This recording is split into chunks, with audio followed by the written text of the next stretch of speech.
Eu vou falar agora aqui de uma ideia central para a ciência da computação, que é a ideia de módulo. Módulos são onipresentes na ciência da computação. Um módulo é alguma coisa que você pode olhar de duas formas. Às vezes, você olha ele simplesmente sabendo o que ele produz, o que ele faz, e às vezes, quando você está construindo um módulo, você tem que entender como que ele faz. Mas a ideia é que muito pode ser escondido dentro do módulo e ele pode ser utilizado perfeitamente sem que seja necessário que você entenda os detalhes do seu funcionamento interno. Módulos, eles estão, como eu disse, em toda parte. Começa pelo hardware. Tá bom? Aqui tem uma decomposição do Blue Gene. Nós vemos aqui, bom, aqueles caixotões, tá bom? Que são os móveis que estavam ocupando aquele salão cheio do Blue Gene. Então, você vê aqui que ele tem aqui dentro dele um tanto de racks dessas estantes que estão aqui. Bom?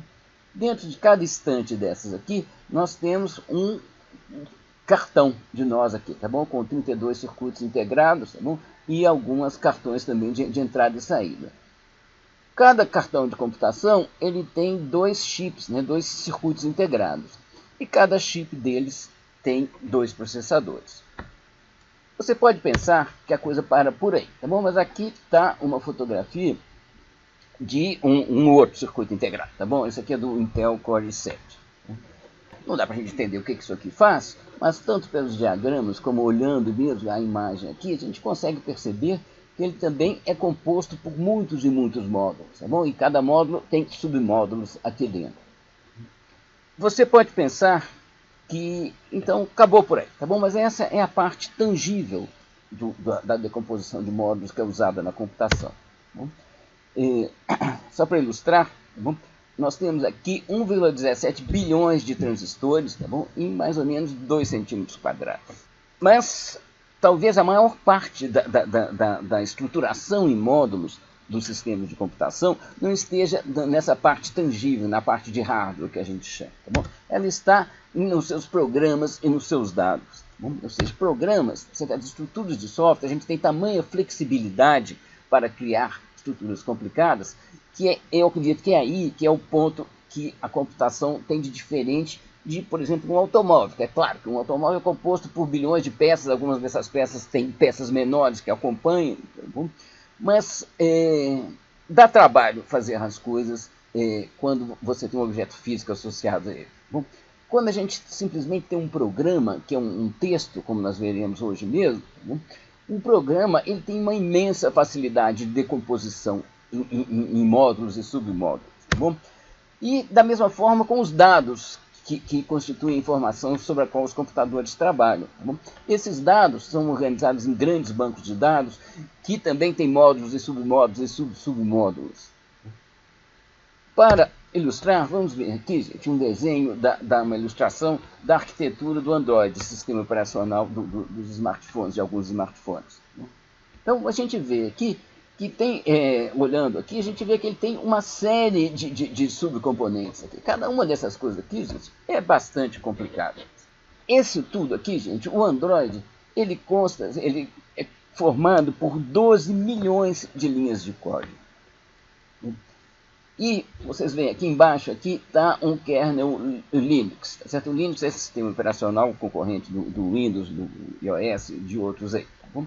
O Linux, ele para construir um Linux, você precisa de 100 homens-ano, tá bom? Ou seja, uma pessoa só não consegue fazer um Linux. Tá bom? Você precisa de 100 programadores muito experientes trabalhando durante um inteiro, ou de um programador muito experiente trabalhando durante 100 anos. Eu estou dizendo isso aqui, esse número aqui de homens-ano, para transmitir a ideia que se você não se contentar muitas vezes de pura e simplesmente entender o que o sistema faz, você vai gastar sua vida inteira tentando entender o que o seu smartphone faz.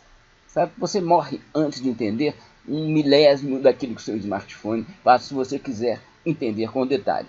Mas você sabe por experiência própria que é muito fácil usar o smartphone só tendo uma ideia do que ele faz e não de como que ele faz. Se a gente fizer um zoom agora aqui na direção contrária, certo? Aqui é uma ilustração da internet que propositalmente lembra uma galáxia. Tá bom? Os computadores do mundo, gente, os smartphones, estão todos interconectados. Tem um ou outro que está fora, tá bom, gente? Mas quase todos, gente, quase todos. Eu estou falando aqui de bilhões e bilhões de computadores e de smartphones, tá bom? Que estão todos interconectados e que, de certa maneira, trabalham conjuntamente. Eles cooperam uns com os outros. Como é que isso funciona? Bom, ou seja, a gente tem processadores, computadores, supercomputadores, smartphones, a gente tem tudo isso ligado, eles são ligados por satélites, por ondas de rádio, por luz, por cabos óticos. Tá bom? E como é que isso funciona, gente? Ele funciona porque todo mundo utiliza módulos. Tá bom? Ou seja, é a partir daí que a gente consegue dominar, que a gente consegue construir programas, artefatos computacionais mais complicados. Tá bom? É através da montagem de módulos mais simples, e esse é talvez o objeto central desse nosso curso aqui. Tá bom? Então, essencialmente, um módulo computacional, ele recebe uma informação de entrada, certo? Ele recebe isso daí, e o que ele faz? Ele produz uma informação de saída. Tá bom? Esse aqui é um módulo computacional.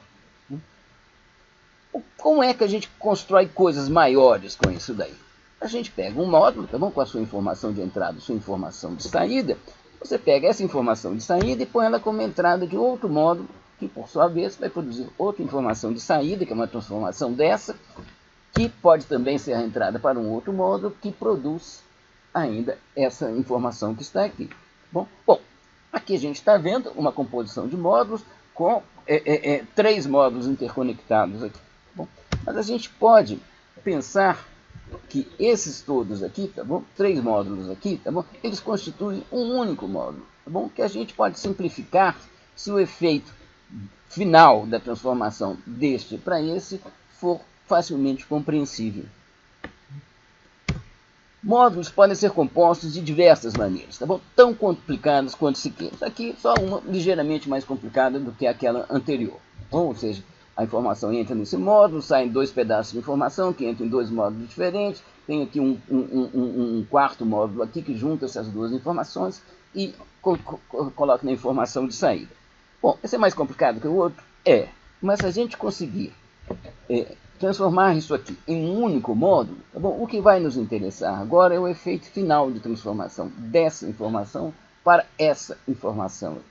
Bom, eu pus aqui esse novo módulo como ligeiramente transparente, ou seja, a gente aqui consegue enxergar a sua estrutura interna. Bom? Mas bom mesmo é quando a gente consegue fazer isso daqui, tá bom? Ou seja, tornar absolutamente opaco. Eu não sei se o que está aqui dentro é aquele arranjo mais simples ou o arranjo mais complicado. Bom? E muitas vezes eu não quero saber. Algumas vezes eu quero, algumas vezes eu preciso saber. Bom? Mas muitas vezes eu pura e simplesmente não quero. Eu não quero. Eu quero simplesmente saber o efeito final e eu quero utilizar isso daqui como uma peça qualquer na estrutura que eu estou montando.